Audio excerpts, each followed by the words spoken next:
நனையும், அருள் மழையில் மலர்ந்து நனையும். குறைகள் யாவும் இங்கு கரைந்திடுமே, மன நிறைவு காண நெஞ்சம் விரைந்திடுமே.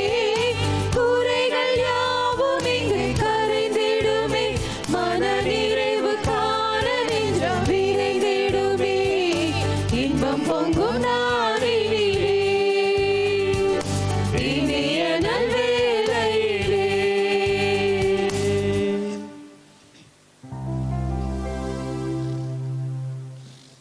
இயேசுவில் பிரியமானவர்களே,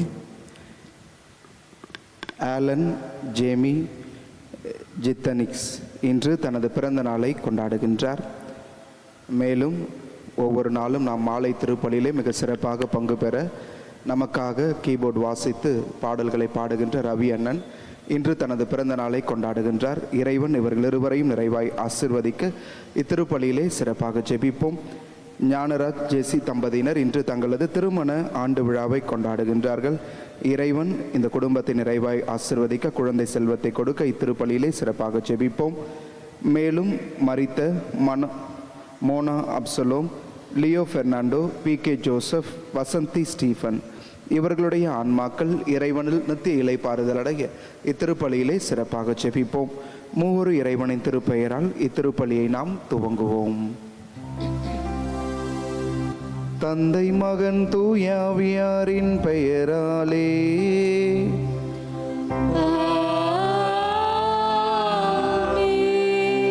நம் ஆண்டவராகிய இயேசு கிறிஸ்துவின் அருளும் கடவுளின் அன்பும் தூயாவியாரின் நட்புறவும் உங்கள் அனைவரோடும் இருப்பதாக.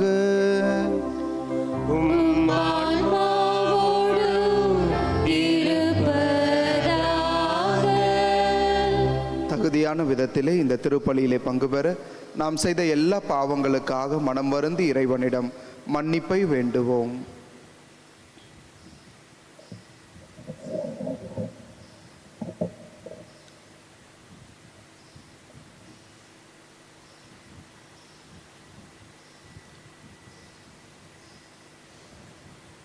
எல்லாமல்ல இறைவனிடமும் சகோதர சகோதரிகளிடமும் நான் பாவி என்று ஏற்றுக்கொள்கிறேன். ஏனெனில் என் சிந்தனையாலும் சொல்லாலும் செயலாலும் கடமையில் தவறியதாலும் பாவங்கள் பல செய்தேன். என் பாவமே, என் பாவமே, என் பெரும் பாவமே. ஆகையால் எப்பொழுதும் கன்னியான புனித மரியாளையும் வான தூதர் புனிதர் அனைவரையும் சகோதர சகோதரிகளே உங்களையும் நம் இறைவனாகிய ஆண்டவரிடம் எனக்காக வேண்டிக் கொள்ள மன்றாடுகிறேன். எல்லாமல்ல இறைவன் நம் மீது இரக்கம் வைத்து நம் பாவங்களை மன்னித்து நம்மை நிலையான நித்திய வாழ்வுக்கு அழைத்து செல்வாராக. ஆமென்.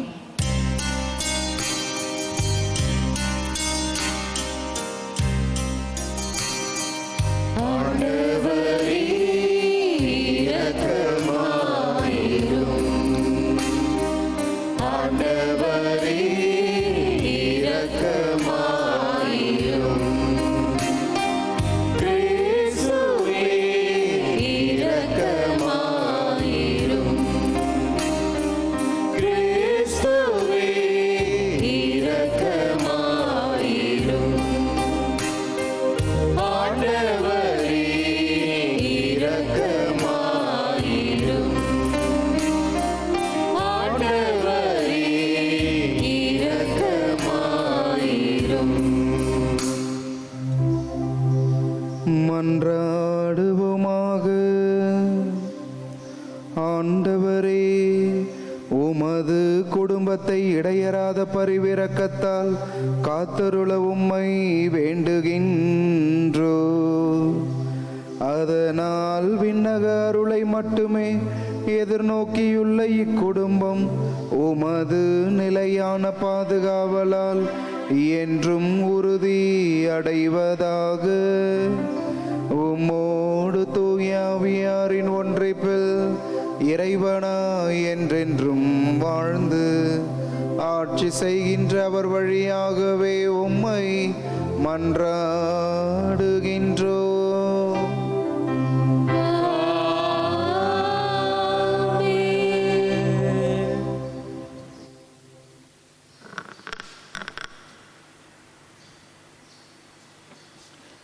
நீங்களும் கடவுளைப் போல் நன்மை தீமையை அறிவீர்கள்.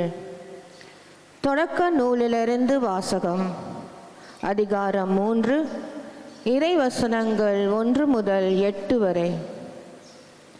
அந்நாட்களில் ஆண்டவராகிய கடவுள் உருவாக்கிய காட்டு விலங்குகளிலெல்லாம் பாம்பு மிகவும் சூழ்ச்சி மிக்கதாக இருந்தது. அது பெண்ணிடம், கடவுள் உங்களிடம் தோட்டத்தில் உள்ள எல்லா மரங்களிலிருந்தும் உண்ணக்கூடாது என்றது உண்மையா என்று கேட்டது.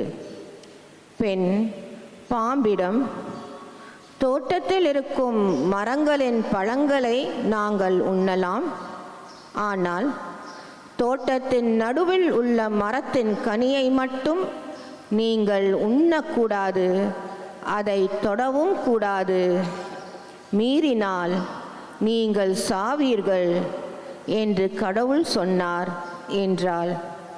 பாம்பு பெண்ணிடம், நீங்கள் சாகவே மாட்டீர்கள், ஏனெனில் நீங்கள் அதிலிருந்து உண்ணும் நாளில் உங்கள் கண்கள் திறக்கப்படும், நீங்கள் கடவுளைப் போல் நன்மை தீமையை அறிவீர்கள் என்பது கடவுளுக்கு தெரியும் என்றது. அந்த மரம் உண்பதற்கு சுவையானதாகவும் கண்களுக்கு களிப்பூட்டுவதாகவும் அறிவு பெறுவதற்காகவும் விரும்பத்தக்கதாகவும் இருந்ததைக் கண்டு பெண் அதை பழத்தை பறித்து உண்டாள். அதை தன்னுடன் இருந்த தன் கணவனுக்கும் கொடுத்தாள், அவனும் உண்டான். அப்பொழுது அவர்கள் இருவரின் கண்களும் திறக்கப்பட்டன, அவர்கள் தாங்கள் ஆடையின்றி இருப்பதை அறிந்தனர். ஆகவே அத்தி இலைகளை தைத்து தங்களுக்கு ஆடைகளை செய்து கொண்டனர். மென்காற்று வீசிய பொழுதினிலே தோட்டத்தில் ஆண்டவராகிய கடவுள் உலவிக் கொண்டிருக்க ஓசை கேட்டு மனிதனும் அவன் மனைவியும் ஆண்டவராகிய கடவுளின் திருமுன் நின்று விலகி தோட்டத்தின் மரங்களுக்கு இடையே ஒளிந்து கொண்டனர். ஆண்டவரின் அருள்வாக்கு. நன்றி. பதிலுரை பாடல். உங்கள் பதில். எவரது குற்றம் மன்னிக்கப்பட்டதோ அவர் பேறு பெற்றவர். எவரது குற்றம் மன்னிக்கப்பட்டதோ அவர் பேறு பெற்றவர். எவரது குற்றம் மன்னிக்கப்பட்டதோ, எவரது பாவம் மறைக்கப்பட்டதோ அவர் பேறு பெற்றவர். ஆண்டவர் எந்த மனிதரின் தீச்செயலை எண்ணவில்லையோ, எவரது மனத்தில் வஞ்சம் இல்லையோ அவர் பேறு பெற்றவர். உங்கள் பதில். எவரது குற்றம் மன்னிக்கப்பட்டதோ அவர் பேறு பெற்றவர். என் பாவத்தை உம்மிடம் அறிக்கையிட்டேன், என் தீச்செயலை நான் மறைத்ததில்லை. ஆண்டவரிடம் என் குற்றங்களை ஒப்புக்கொள்வேன் என்று சொன்னேன். நீரும் என் நெறி கேட்டையும் பாவத்தையும் போக்கினீர். உங்கள் பதில். எவரது குற்றம் மன்னிக்கப்பட்டதோ அவர் பேறு பெற்றவர். ஆகவே துன்ப வேளையில் அன்பர் அனைவரும் உம்மை நோக்கி மன்றாடுவர். பெருவெள்ளம் பாய்ந்து வந்தாலும் அவர்களை அது அணுகாது. உங்கள் பதில். எவரது குற்றம் மன்னிக்கப்பட்டதோ அவர் பேறு பெற்றவர். நீரே எனக்கு புகலிடம், இன்னலென்று என்னை நீர் பாதுகாக்கின்றீர். மீட்பினால் எழும் ஆரவாரம் என்னை சூழ்ந்தொழிக்க செய்கின்றீர். உங்கள் பதில். எவரது குற்றம் மன்னிக்கப்பட்டதோ அவர் பேறு பெற்றவர்.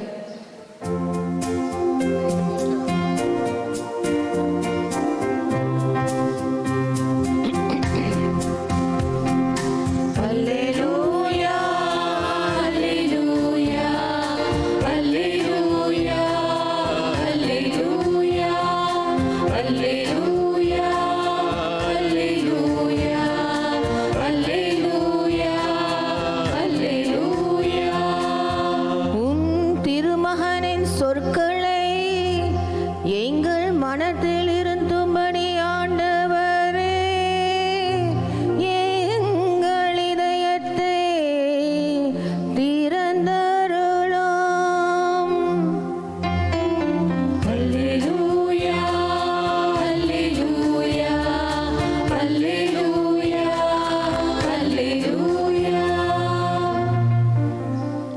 ஆண்டவர் உங்களோடு இருப்பாராக.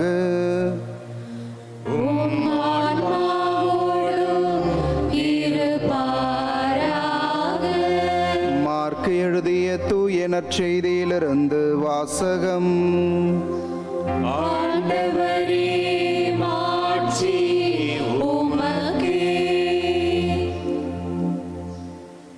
அதிகாரம் 7, இறை வார்த்தைகள் 31 முதல் 37 முடிய. இயேசு தீர் பகுதியை விட்டு சீதோன் வழியாக சென்று தெக்கப்போலி பகுதி நடுவே வந்து கலிலேய கடலை அடைந்தார். காது கேளாதவரும் திக்கி பேசுபவருமான ஒருவரை சிலர் அவரிடம் கொண்டு வந்து அவர் மீது கை வைத்து குணமாக்குமாறு அவரை வேண்டிக் கொண்டனர். இயேசு அவரை கூட்டத்திலிருந்து தனியே அழைத்து சென்று தம் விரல்களை அவர் காதுகளில் இட்டு உமிழ்நீரால் அவர் நாவை தொட்டார். பிறகு வானத்தை அண்ணாந்து பார்த்து பெருமூச்சு விட்டு அவரை நோக்கி எப்பத்தா, அதாவது திறக்கப்படு என்றார். உடனே அவருடைய காதுகள் திறக்கப்பட்டன, நாவும் கட்டவிழ்ந்தது. அவர் தெளிவாக பேசினார். இதை எவருக்கும் சொல்ல வேண்டாம் என்று அவர்களுக்கு அவர் கட்டளையிட்டார். அவரது கட்டளைக்கு நேர்மாறாக இன்னும் மிகுதியாய் அவர்கள் அதை அறிவித்து வந்தார்கள். அவர்கள் அளவு கடந்த வியப்பில் ஆழ்ந்தவர்களாய், இவர் எத்துணை நன்றாக யாவற்றையும் செய்து வருகிறார், காது கேளாதோர் கேட்கவும் பேச்சற்றோர் பேசவும் செய்கிறாரே என்று பேசிக்கொண்டார்கள். ஆண்டவரின் அருள்வாக்கு.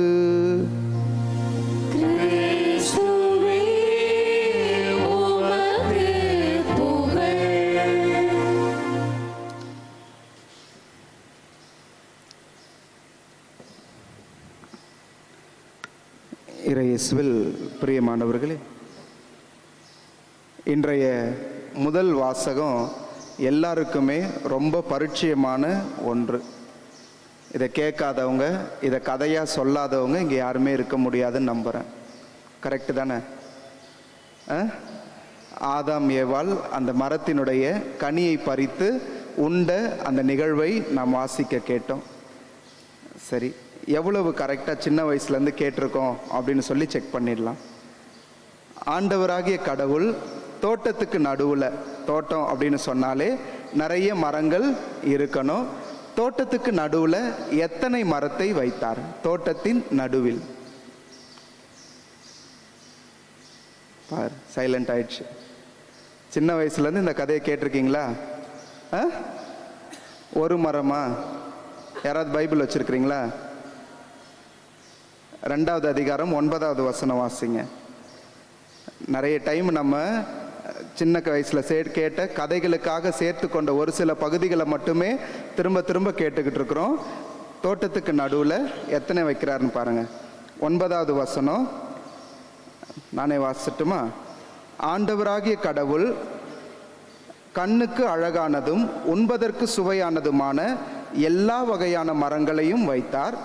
தோட்டத்தின் நடுவில் வாழ்வின் மரத்தையும், தோட்டத்தின் நடுவில் வாழ்வின் மரத்தையும் நன்மை தீமை அறிவதற்கு ஏதுவான மரத்தையும் மண்ணிலிருந்து வளரச் செய்தார். அப்போ எத்தனை மரம்? எத்தனை மரம்? 2 மரம். வாழ்வின் மரத்தையும் நன்மை தீமை அறிவதற்கு ஏதுவான மரத்தையும் வளர வைத்தார். இப்போ கடவுள் கட்டளை கொடுக்கிறார், சரியா? கட்டளை 2 பேருக்கும் கொடுத்தாரா, ஒருத்தருக்கு கொடுத்தாரா? இல்லை, கட்டளை ஒருத்தருக்கு தான் கொடுக்கப்படுகிறது. அன்பார்ந்தவர்களே, அதுக்கப்புறம் இருக்கிறத வாசிச்சிங்கன்னா, ஆதாம் படைக்கப்பட்டதுக்கு அப்புறம், அதுக்கப்புறம் கடவுள் ஆதாமை படைக்கிறாரு. ஆதாமை படைச்ச உடனே அவனுக்கு கொடுக்குற கட்டளை, நீ எல்லாத்தையும் சாப்பிடலாம், தோட்டத்தின் நடுவில் இருக்கிற வாழ்வின் மரத்து, அந்த நன்மை தீமை அறிவதற்கு ஏதுவான மரத்தின் கனியை மட்டும் சாப்பிடக்கூடாதுன்னு சொல்றாரு. இயேசு அங்கே கடவுள் வாழ்வின் மரத்தை பற்றி பேசலை, நன்மை தீமை அறிவதற்கு ஏதுவான மரத்தின் கனியை மட்டும்தான் சாப்பிடக்கூடாதுன்னு கட்டளை கொடுத்து அவனை தோட்டத்தில் உலாவிட அனுப்புகிறார். அதுக்கப்புறமா தான் கடவுள் அவனுடைய விலா எலும்பை எடுத்து பெண்ணை படைத்தார், சரியா? கட்டளை கொடுத்தது ஆதாமுக்கு தான். அதுக்கப்புறமா தான் ஏவாள் படைக்கப்படுகிறாள். அதனால தான் இன்றைக்கு முதல் வாசகத்தில் அந்த பகுதியில் ரொம்ப கரெக்டாக இருக்கும். ஏவாள் சாப்பிட்ட உடனே அவள் கண்கள் திறக்கப்படலை. அந்த பகுதி ரொம்ப அழகாக கொடுத்துருப்பாங்க பாருங்க. பெண் அதன் பழத்தை பறித்து உண்டால், அதை தன்னுடன் இருந்த தன் கணவனுக்கும் கொடுத்தால், அவனும் உண்டான். சரியா? ஆதாம் சாப்பிட்டதுக்கு அப்புறமா தான் அப்பொழுது அவர்கள் இருவரின் கண்கள் திறக்கப்பட்டன. பெண் சாப்பிட்ட உடனே கண்கள் திறக்கப்படலை. அந்த கனியை கொண்டு போய் ஆணுக்கு கொடுத்து, ஆண் சாப்பிட்டதுக்கு அப்புறமா தான் அந்த கண்கள் 2 பேருக்குமே திறக்கப்படுகிறது. 2 பேருமே எது நன்மை எது தீமை என்பதை அறிந்து கொள்ளுகிறார்கள். அன்பார்ந்தவர்களே, இந்த பகுதி ஒரு பாவம் என்பது நம்ம எப்படி ஆட்கொள்ளுகிறது என்பதற்கு மிக சிறந்த உதாரணமான ஒரு பகுதியாக இருக்கு. அந்த பழத்தை பறிக்கிற அந்த நிகழ்வு பாருங்க. ஒரு பழத்தினுடைய சுவை உங்களுக்கு எப்போ தெரியும்? ஒரு மாம்பழம் இருக்கு, அது புளிக்குதா, இனிப்பா இருக்குதா, இல்லை சப்புன்னு இருக்குதான்னு உங்களுக்கு எப்போ தெரியும்? அதை சாப்பிட்டு பார்த்த உடனே தானே தெரியும். ஆனால் இந்த நிகழ்வில் பாருங்க, பாம்பு கிட்ட சொல்றாங்க, இல்லை கடவுள் இந்த கனியை மட்டும்தான் சாப்பிடக்கூடாதுன்னு சொல்லியிருக்கிறாங்க அப்படின்னு சொல்றாங்க. உடனே பாம்பு சொல்லுது, இல்லை நீ இதை பறித்து சாப்பிட்டேன்னா கடவுளை போல உனக்கும் எல்லாமே தெரியும் அப்படின்னு சொல்றாங்க. உடனே பெண் பாருங்க, அந்த மரம் உண்பதற்கு சுவையாகவும், இன்னும் அந்த பழத்தை பறிக்கவே இல்லை, பார்க்க மட்டும்தான் செய்கிறாங்க. பார்த்த உடனே இவங்களுக்கு நாக்கில் எச்சு ஊறுது, உண்பதற்கு சுவையாக இருக்கு, முடிச்சிடுறாங்க. அதுக்கப்புறம் கண்களுக்கு களிப்பூட்டுவதாகவும் அறிவு பெறுவதற்கு விரும்பத்தக்கதாகவும் இருந்ததை கண்டு பெண் அதன் பழத்தை பறித்து உண்டாள். ஸோ சாப்பிட்றதுக்கு முன்னாடியே அது ரொம்ப அட்ராக்டிவாக இருக்குது அப்படின்றத பார்த்த உடனே அது டேஸ்டாக தான் இருக்கும் அப்படின்னு சொல்லி அவங்க முடிவு பண்ணிட்டாங்க. இன்றைக்கு நம்ம உலகில் பாவம் அதிகமாக, ஒவ்வொரு மனிதனுக்குள்ளும் பாவம் ஏற்பட காரணம் என்னன்னு பார்த்தீங்கன்னா நம்முடைய ஐம்புலன்கள் தான். ஏன்னா நம்முடைய மூளைக்கு எல்லா தகவலையும் எது அனுப்புது அப்படின்னு சொன்னால் நம்முடைய கண்ணும் காதும் மூக்கும் நம்முடைய நாக்கும், ஐம்புலன்கள் தான் நமக்கு மூளைக்கு தேவையான எல்லா செய்திகளையும் அனுப்புகிறது. இந்த கண் சரியானவற்றை பார்க்க கற்றுக்கொண்டால், இந்த காது சரியானவற்றை மட்டும் கேட்க கற்றுக்கொண்டால், இந்த உலகில் இருக்கிற பாவங்கள் வெகுவாக குறைந்து போயிடும். அதனால தான் அந்த காந்தி வச்சிருப்பார்ல 3 குரங்கு பொம்மை, தீயதை பார்க்கக்கூடாது, பேசக்கூடாது, கேட்கக்கூடாது. இந்த ஐம்புலன்களை நாம் கரெக்டாக வச்சிருந்தோம் அப்படின்னு சொன்னால் நம்முடைய வாழ்க்கையில் பாவம் பெரும் பகுதி குறைந்து போய்விடும். அன்புக்குரியவர்களே, இன்றைக்கு நற்செய்தி வாசகத்திலையும் பாருங்க, இயேசு அந்த காது கேட்காத வாய் பேசாதவருடைய அந்த புலன்களை தொட்டு சுகப்படுத்துகிறார். ஏன்னா ஒரு மனிதனுக்கு மிகப்பெரிய பிரச்சனையாக இருப்பது, வாழ்க்கையில் பலர் உயராமல் போக காரணமாக இருப்பது தவறானவற்றை பார்ப்பதனால, தவறானவற்றை பார்ப்பதில் நாட்டம் கொள்வதனால, தவறானவற்றை கேட்பதற்கு அதிக நேரத்தை ஒதுக்குவதனால தான். எது பயனில்லையோ எது தேவையில்லையோ அதை பார்ப்பதற்கு, இன்னைக்கு மொபைல்ஸில் ரீல்ஸ் பார்த்துக்கிட்டே இருப்பாங்க. நைட்டு உட்காந்து பார்க்க ஆரம்பித்தோம்னா எவ்வளோ நேரம் பார்க்குறோன்னே தெரியாது. எல்லாருமே இன்னைக்கு மொபைல்ஸில் இந்த ஆண்ட்ராய்ட் ஃபோன் வந்ததுலேருந்து பார்த்துக்கிட்டே இருக்கும். நமக்கு தேவையில்லையோ ஜஸ்ட் ஒரு டைம் பாஸ் அப்படின்னு சொல்லி நம்முடைய கண்கள் பார்க்கிறது, மூளைக்கு சொல்லுது இது உனக்கு நல்லா இருக்கு அப்படின்னு சொல்லி செய்திகள் கொடுக்க நம்முடைய கைகள் அடுத்தடுத்த ரீல்ஸ் அப்படியே பார்த்துட்டே போகுது. நீங்கள் எந்த ஒரு பாவத்தை நீங்கள் எடுத்துக்கிட்டாலும், நீங்கள் எதெல்லாம் உங்கள் வாழ்க்கையில் செய்கிற பாவம் நீங்கள் நினைக்கிறீங்களோ அது எல்லாவற்றையும் எடுத்துக்கொண்டீங்கன்னா இந்த ஐம்புலன்களுடைய பங்கு இல்லாமல் நம்மால் எதையும் செய்ய முடியாது. அன்புக்குரியவர்களே, நம்முடைய ஐம்புலன்களை நாம் என்று கட்டுப்படுத்த கற்றுக்கொள்ளுகிறோமோ, நம்முடைய கண்கள் மீது என்று கட்டுப்பாடுகளை நாம் வைக்க கற்றுக்கொள்ளுகிறோமோ, நம்முடைய காதுகள் தேவையில்லாத செய்தி இது நமக்கு தேவையில்லை, இங்கிருந்து நாம் ஒதுங்கிக் கொள்ள வேண்டும் என்று எப்பொழுது நாம் நம்முடைய புலன்களை அடக்கி ஆள கற்றுக்கொள்ளுகிறோமோ அப்பொழுது நம்முடைய வாழ்க்கை சரியானதாக, நாம் எடுக்கிற முடிவுகளின் அடிப்படையில் போக வசதியாக இருக்கும். இல்லைன்னா பல நேரத்தில் நம்ம என்ன செய்வோம்னா வெறும் முடிவுகள் மட்டும் எடுப்போம். அதை முயற்சி செய்து அதை நினைவாக்க அல்லது அதை நம்முடைய வாழ்க்கையில் நடத்தி காட்ட நமக்கு விருப்பம் இருக்காது அல்லது நேரம் இருக்காது. நான் பல நேரம் சொல்கிறோம், நான் அதெல்லாம் யோசிக்கிறேன், செய்யணும்னு நினைக்கிறேன், ஆனால் என்னால் செய்ய முடியலை. ஏன் அப்படின்னா நம்முடைய ஐம்புலன்கள் நம்முடைய நேரத்தை தேவையில்லாத காரியங்களுக்கு பயன்படுத்தி கொண்டிருக்கிறது என்று அர்த்தம். இன்றைக்கு ஆதாம் ஏவாள் இவர்கள் இந்த பாவத்தில் விழுந்த நிகழ்வு, நம்முடைய புலன்களை நாம் கட்டுப்படுத்தி வாழ்ந்தோம் என்று சொன்னால், நம்முடைய புலன்களை நாம் இறைவனுக்கு அர்ப்பணித்து நல்லவற்றை செய்ய அவற்றை பயன்படுத்தினோம், ஈடுபடுத்தினோம் என்று சொன்னால் நம்முடைய வாழ்க்கை சிறப்பாக இருக்கும் என்பதை கற்றுத்தருகிறது. இன்னைக்கு யோசிச்சு பாருங்க, உங்களுடைய கண்களை, உங்களுடைய கைகளை, உங்களுடைய கால்களை, உங்களுடைய நாவை எதற்கு நாம் அதிகம் பயன்படுத்துகிறோம்? நல்லவற்றிற்காகவா, அல்லது தேவையில்லாத டைம் பாஸ் பண்ணுற தேவையில்லாத வீணான காரியங்களுக்கு அதை பயன்படுத்துகிறோமா? சிந்தித்து பார்த்தவர்களாக நல்லவற்றிற்காக நம்முடைய ஐம்புலன்களை பயன்படுத்தக்கூடிய ஆற்றலை கடவுள் நமக்கு தர, அந்த கட்டுப்பாட்டை நம்முடைய உள்ளத்திற்கு தர இந்த திருப்பலியிலே தொடர்ந்து ஜெபிப்போம். ஆமென்.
அன்புமிக்க சகோதர சகோதரிகளே, என்னுடையதும் உங்களுடையதுமான இப்பலி எல்லாமல்ல தந்தையாக இறைவனுக்கு ஏற்றதாகும்படி மன்றாடுவோம். ஆண்டவர் தமது பெயரின் புகழ்ச்சிக்காகவும் ஆட்சிக்காகவும் நமது நன்மைக்காகவும் புனித திருவை அனைத்து நலனுக்காகவும் உமது கையிலிருந்து ஏற்றுக்கொள்வாராக. ஆண்டவரே எங்கள் இறைவா, வலுக்குறைவுற்ற எங்களுக்கு உதவியாக இப்பலி பொருட்களை நீர் படைத்திருக்கின்றீ. அதனால் இவை எங்களுக்கு நிலை வாழ்வின் அருளடையாளமாக மாறிட உமது ஆசீரை அருள்வீராக. எங்கள் ஆண்டவராகிய கிறிஸ்து வழியாக உம்மை மன்றாடுகின்றோ.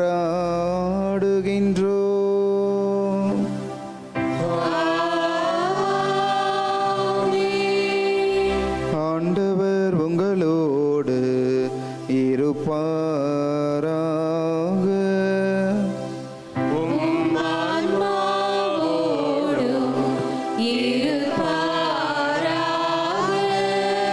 இதயங்களை மேலே எழுப்புங்கள்.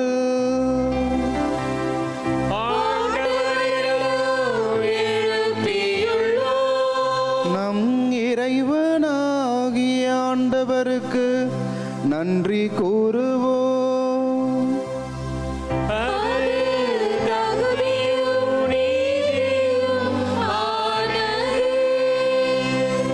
ஆண்டவரே, தூயவரான தந்தையே, என்றுமுள்ள எல்லாமல்ல இறைவா, எந்நாளும் எவ்விடத்திலும் நாங்கள் உமக்கு நன்றி செலுத்துவது மெய்யாகவே தகுதியும் நீதியுமாகும்.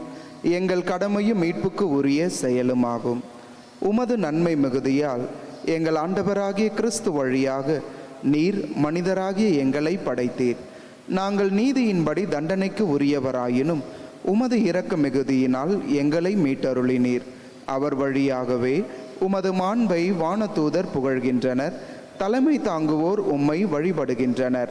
அதிகாரம் செலுத்துவோர் உம் திருமுன் நடுங்குகின்றனர். வானங்களும் அவற்றில் உள்ள ஆற்றல்களும் சேராபீன்களும் ஒன்று கூடி அக்களித்து கொண்டாடுகின்றனர்.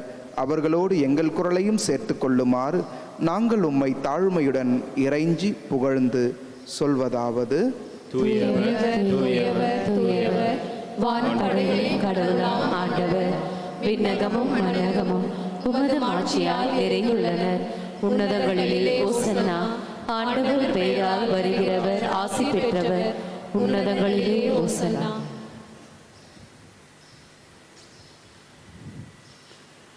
ஆண்டவரே, நீர் மெய்யாகவே தூயவர், தூய்மை அனைத்திற்கும் ஊற்று.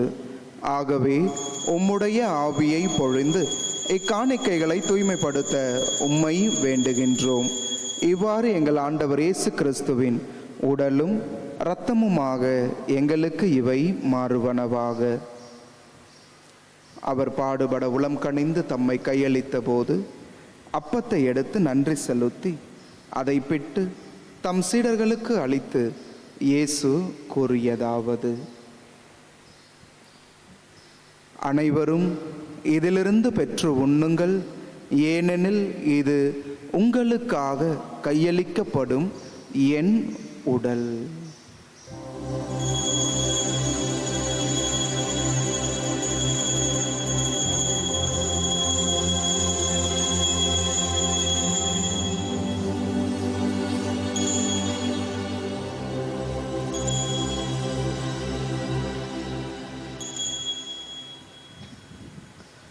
அவ்வண்ணமே இரவு விருந்தை அருந்திய பின் கிண்ணத்தையும் எடுத்து மீண்டும் உமக்கு நன்றி கூறி தம் சீடர்களுக்கு அளித்து இயேசு கூறியதாவது: அனைவரும் இதிலிருந்து பெற்று பருகுங்கள், ஏனெனில் இது புதிய நிலையான உடன்படிக்கைக்கு உரிய என் இரத்தத்தின் கிண்ணம். இது பாவ மன்னிப்புக்கென்று உங்களுக்காகவும் பலருக்காகவும் சிந்தப்படும். இதை என் நினைவாக செய்யுங்கள்.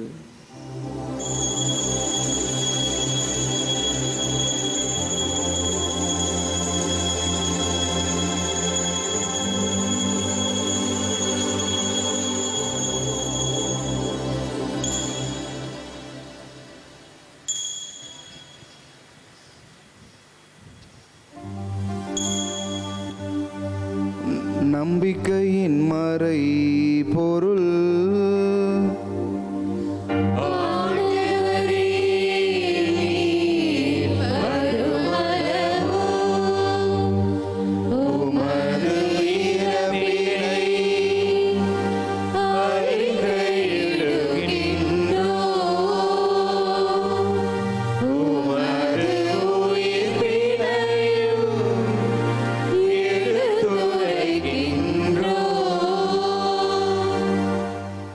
ஆகவே ஆண்டவரை, நாங்கள் கிறிஸ்துவின் இறப்பினையும் உயிர்ப்பினையும் நினைவு கூர்ந்து வாழ்வு தரும் அப்பத்தையும் மீட்பளிக்கும் கிண்ணத்தையும் உமக்கு ஒப்புக் கொடுக்கின்றோம்.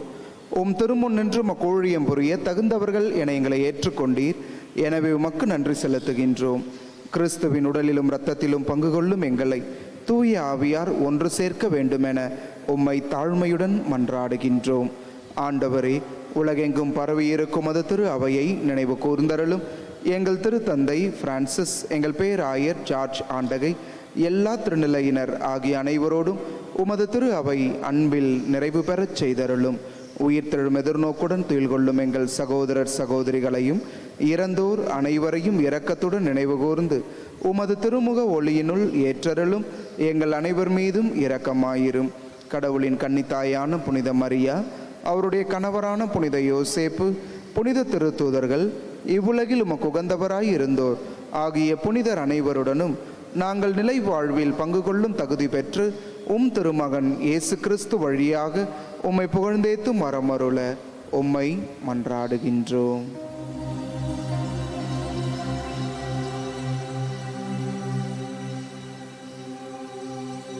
இவர் வழியாக இவரோடு எல்லாம் வல்ல இறைவனாகிய தந்தையே, தூய ஆவியாரின் ஒன்றிப்பில் எல்லா புகழும் மாட்சியும் என்றென்றும் உமக்கு உரியதே.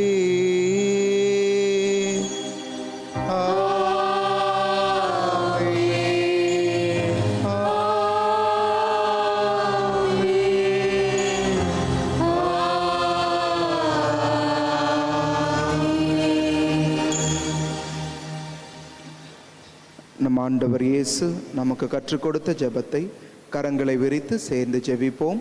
விண்ணுலகில் இருக்கிற எங்கள் தந்தையே, உமது பெயர் தூயது என போற்ற பெறுக. உமது ஆட்சி வருக. உமது திருவுளம் விண்ணுலகில் நிறைவேறுவது போல மண்ணுலகிலும் நிறைவேறுக. எங்கள் அன்றாட உணவை இன்று எங்களுக்கு தாரும். எங்களுக்கு எதிராய் குற்றம் செய்தோரை நாங்கள் மன்னிப்பது போல எங்கள் குற்றங்களை மன்னியும். எங்களை சோதனைக்கு உட்படுத்தாதேயும், தீமையிலிருந்து எங்களை விடுவித்தருளும். ஆண்டவரே, தீமை அனைத்திலுமிருந்து எங்களை விடுவித்து எங்கள் வாழ்நாளில் அமைதியை கனிவுடன் அருள உம்மை மன்றாடுகின்றோம். உமது இரக்கத்தின் உதவியால் நாங்கள் பாவத்திலிருந்து எப்போதும் விடுதலை பெற்று யாதொரு கலக்கமுமின்றி நலமாயிருப்போமாக. நாங்கள் எதிர்நோக்கி இருக்கும் பேரின்பத்திற்காகவும் எம் மீட்பராகிய இயேசு கிறிஸ்துவின் வருகைக்காகவும் மகிழ்ச்சியுடன் காத்திருக்கின்றோம்.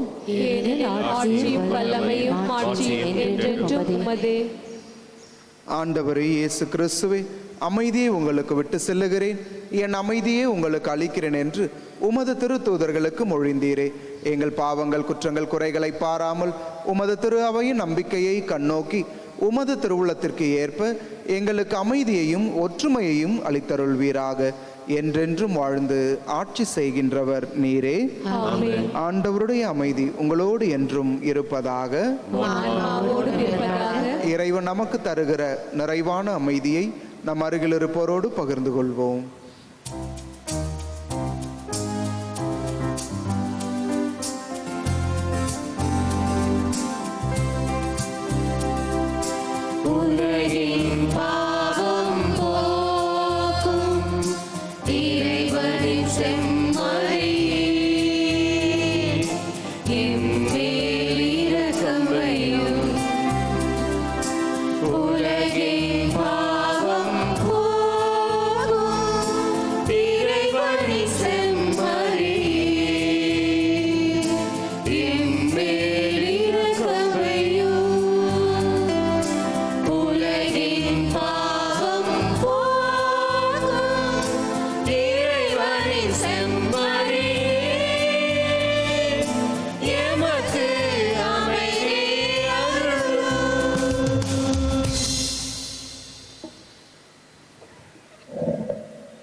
இதோ இறைவனின் செம்மறி, இவரே உலகின் பாவங்களை போக்குகிறவர்.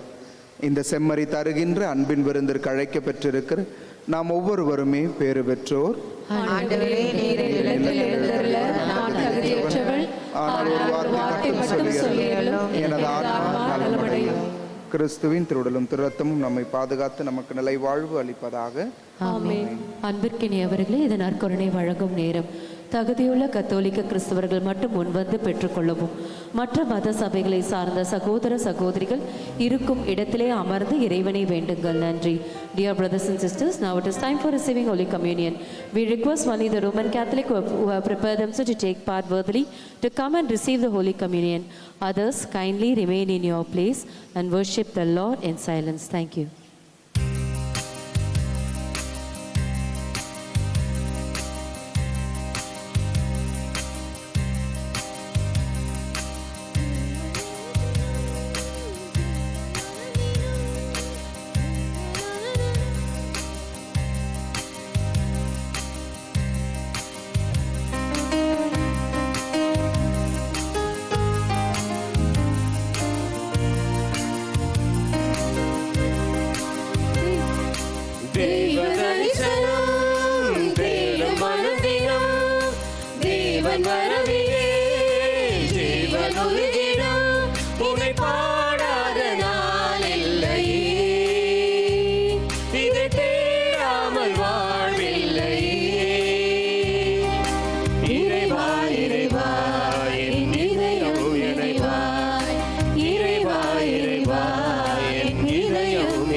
அனைவரும் எழுந்து நிற்போம்.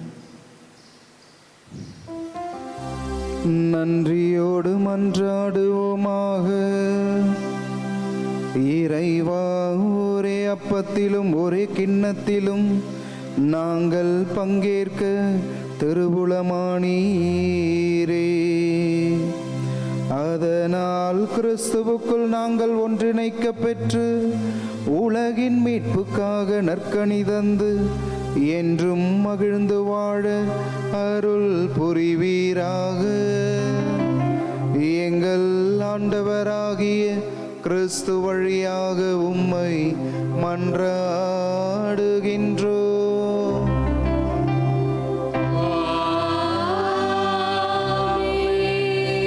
ஆண்டவர் உங்களோடு இருப்பாராக.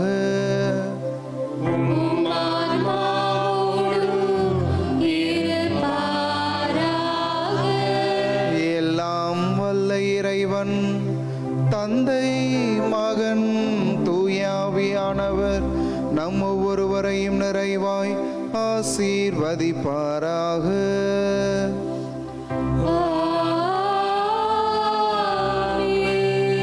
இறைவனின் ஆசி பெற்றவர்களாய் சென்று வாழுங்கள். திருப்பலி நிறைவேறிற்று.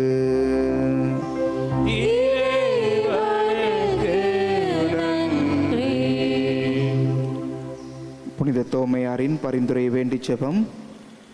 இந்தியாவின் அப்போஸ்தலரே, புனித தோமையாரே, எம் இந்திய நாட்டில் நற்செய்தி அறிவித்து கிறிஸ்துவுக்காக ரத்தம் சிந்தி என் ஆண்டவரே, என் தேவனே என்று விசுவாசத்தை அறிக்கையிட்டவரே, நாங்கள் கிறிஸ்துவின் மேல் ஆழ்ந்த பற்று கொள்ளவும் அவரை ஆவலோடு பின்பற்றி அவரது சாட்சிகளாக வாழவும் சக்தியை பெற்றுத்தாரும். இங்கு கூடியிருப்போர் அனைவரின் தேவைகளும் நிறைவேற மன்றாடும் எங்கள் பாதுகாவலரான புனித தோமையாரை எங்களுக்காக வேண்டிக் கொள்ளும். ஆமென். இயேசுவின் திரு இருதயத்திற்கு நம் குடும்பங்களை ஒப்புக் கொடுக்கின்ற ஜெபம். ஓ இயேசுவின் திரு இருதயமே, இன்று எங்கள் குடும்பத்தை உமக்கு சொந்தமாக்கிக் கொண்டு உமது அன்பின் இருப்பிடமாக தெரிந்து கொண்டீர். இக்குடும்பத்தின் மீது உமது இரக்கம் மிகுந்த அன்பை பொழிந்ததற்காக உமக்கு நன்றி செலுத்துகின்றோம். இன்று முதல் நீரே எங்கள் குடும்பத்தின் அரசராகவும் தலைவராகவும் உற்ற நண்பராகவும் இருப்பீராக. உமது அன்பின் பராமரிப்பால் எங்களை காப்பாற்றி வழிநடத்தியருளும். இக்குடும்பத்தால் உமக்கு மகிழ்ச்சியும் ஆறுதலும் உண்டாவதாக. நாங்கள் அனைவரும் அனைத்திலும் உமக்கும் உமது மறையுடலாகிய திருச்சபைக்கும் கீழ்ப்படிந்து உமது இதயத்திற்கு ஏற்ற நண்பர்களாக வாழ எங்களுக்கு ஏராளமான அருட்கொடைகளை தாரும். நாங்கள் விசுவாசத்தில் உறுதிப்படவும் நம்பிக்கையில் வளரவும் என்றும் அன்பில் வாழவும் எங்களை ஆசீர்வதித்து அரவணைப்பீராக. மேலும் குடும்ப வாழ்க்கைக்கு தேவையான புண்ணியங்களான தாழ்ச்சி, சாந்தம், பொறுமை முதலிய நற்பண்புகளில் நாங்கள் சிறந்து விளங்கி மன ஒற்றுமையும் சமாதானமும் பெறுவோமாக. நாங்கள் அனைவரும் என்றும் இயேசுவின் திரு இருதயத்தையும் மரியாளின் மாசற்ற இருதயத்தையும் அன்பு செய்து வருவோமாக. ஆமென்.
ஜெய